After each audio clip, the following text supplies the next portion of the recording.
काफ़ी टाइम से मतलब कस्टमर मुझे जैसे मैं ट्रांसफ़र तो सेल करता ही हूँ।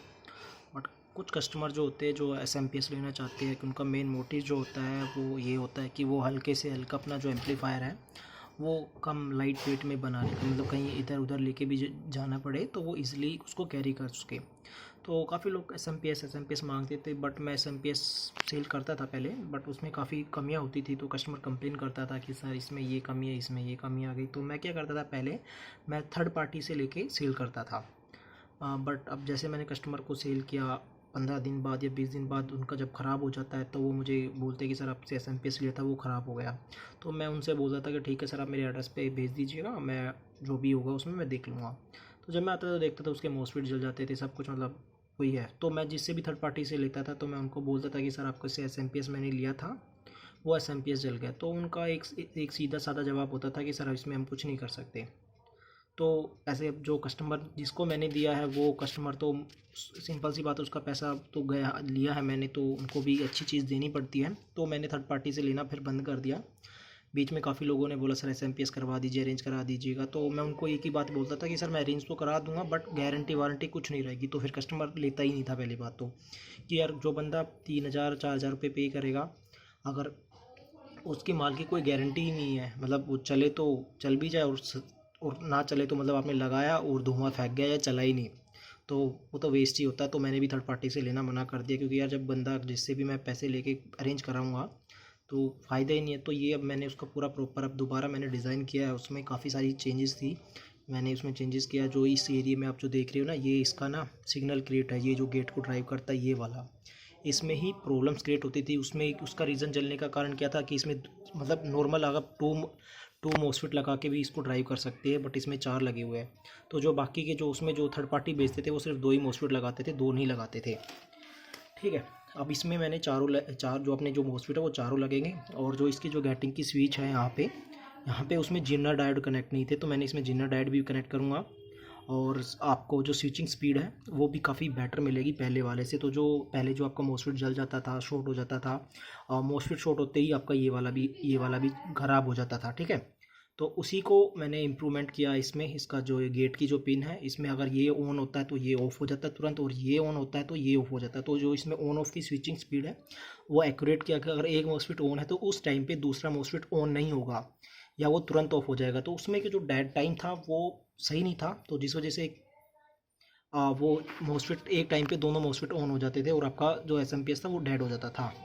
ठीक है, तो इसमें और सेकंड थिंग इम्प्रूवमेंट उसमें क्या था, जो एसएमपीएस के लिए जो वोल्टेज दी हुई थी, आपने काफ़ी वो देखे होंगे, ये जो वोल्टेज यहाँ पे जो 12 वोल्ट दिया जाता है एसएमपीएस जो आपकी बाइसिंग वोल्टेज के लिए क्लास डी की, तो उसमें कमी थी। उसमें अगर आप वो वाली सप्लाई यूज़ करते हैं तो आपका डिस्टॉर्शन जो है साउंड में हमिंग बहुत आ जाती है उससे लगाने से।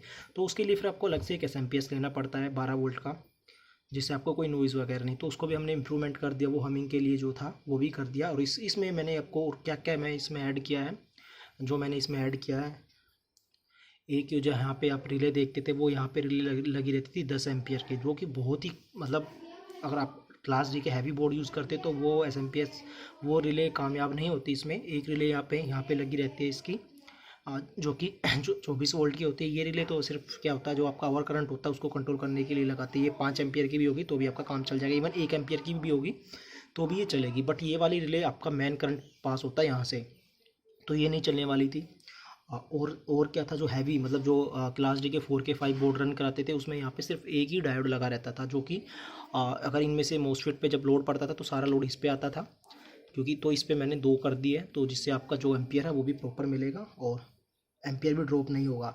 और सेकंड, इस उस बोर्ड में क्या होता था कि ये जो इसमें जो एरिया जो वो असेंबल करते थे, वो इसमें जो ओवर करंट का जो होता है वो उसका यूज़ ही नहीं करते। उसमें जो कुछ कंपोनेंट मिसिंग रहते वो ओवर कंट्रोल नहीं करते थे, क्योंकि इसमें थोड़ा सा मिस्टेक था, वो ओवर कंट्रोल काम नहीं करता था अच्छे से। तो वो मैंने ठीक कर दिया। अब ओवर कंट्रोल जो भी आपका, अगर आप तार को शॉर्ट कर देते हो प्लस माइनस से, तो ये आपका प्रोटेक्शन में चला जाएगा। ठीक है, और सेकंड थिंग, इसमें फ्यूज़ नहीं थे। यहाँ पे आप देखते थे उसमें फ्यूज़ नहीं थे, तो मैंने इसमें ना फ्यूज़ भी डाल दिया। अगर बाय द वे अगर ये सिस्टम अगर मान के चलो आपका ओवर कंट्रोल में कुछ प्रॉब्लम से क्रिएशन हो गई, वो ऑफ नहीं हो पाया, मान लो अगर आपका एम्पलीफायर रन कर रहे हो आप क्लास डी का, आपकी क्लास डी के मोस्फेट हो गए शॉर्ट, तो उस कंडीशन में क्या होगा, ये प्रोटेक्ट में जाना चाहिए सिस्टम। तो मान के चलो अगर एक एक नैनो सेकंड का भी डिले हो जाता है, ये ऑफ नहीं हो पाता, तो आपके जो फ्यूज़ है ये फ्यूज़ जल जाएंगे ताकि आपका एसएमपीएस बचा रहे। तो पहले वाले एसएमपीएस में क्या था, एक तो यहाँ पे और कंट्रोल था ही नहीं, तो कुछ वजह से जब एम्पलीफायर शॉर्ट हो जाता था तो ये एसएमपीएस भी डेड हो ही जाता था।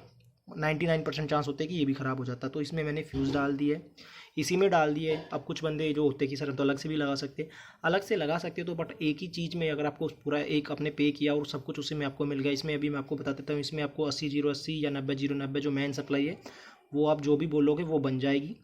चाहे आपको 50/050 चाहिए, 40/040 चाहिए, जो एम्पियर होगा वो अराउंड आपका 20 से 22 एम्पियर के आसपास होगा।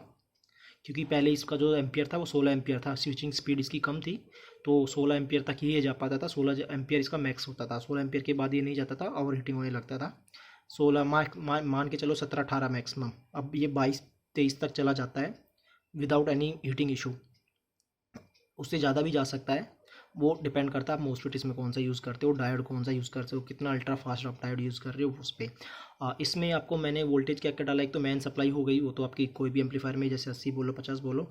इसमें आपको बाइसिंग के लिए 12 वोल्ट मिल जाएगा। इसमें आपके रिले के लिए 18 वोल्ट जो क्लास डी में 18 वोल्ट चाहिए था वो मिल जाएगा। इसमें आपके फ़ैन की सप्लाई, आपको फ़ैन चलाने के लिए आपको सप्लाई मिल जाएगी। आपकी बीटी बोर्ड को चलाने के लिए 12/012 चाहिए होता, आपको 12/012 प्लस माइनस 12 वोल्ट भी मिल जाएगा।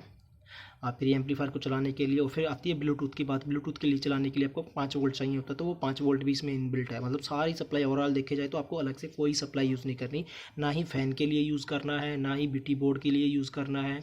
आपको कुछ भी एक्स्ट्रा अलग से लेने की ज़रूरत नहीं है, क्योंकि कई बार क्या होता है बंदा क्लास डी बोर्ड लेता है तो कभी ये सप्लाई, कभी 18 वोल्ट के लिए ट्रांसफार्मर चाहिए, कभी 12 वोल्ट के लिए ट्रांसफार्मर चाहिए या एसएमपीएस चाहिए, तो काफ़ी फंडा हो जाता है। तो ये डिज़ाइन तैयार हो गया, अभी ये जल्दी मतलब मैं इसका टेस्टिंग वीडियो मैं आपको डाल दूँगा।